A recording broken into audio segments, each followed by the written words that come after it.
Hello everyone. Ayan guys, ang ating crispy pata. Lagyan ko siya ng guys, para mas lalo siyang mag-crispy. Yan, kasi gusto ng mga kids guys.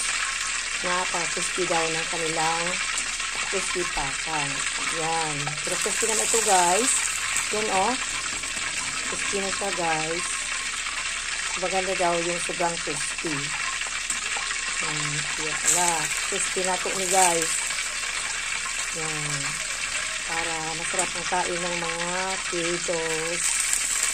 Ng mga donakis guys. Masarap ang kanilang kain. Ito guys. Malapit ito siya guys. Yan.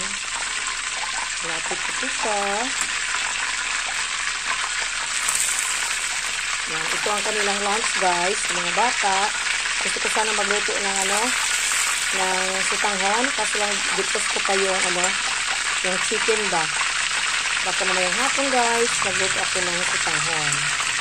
Yan, napakasarap ng ating crispy pata. Yan siya guys.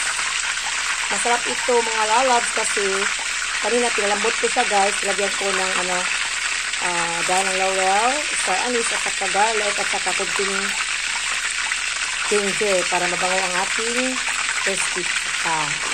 Malapit ito siya guys.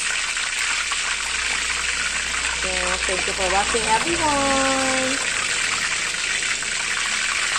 Yan, kalami sa ating crispy pata guys. Yan, crunchy na Yan, tumutunog na siya guys. Yan, tumutunog na ang ating crispy pata. Yan, kasi gusto ng mga kids. Crunchy daw. Yan. Lamig tayo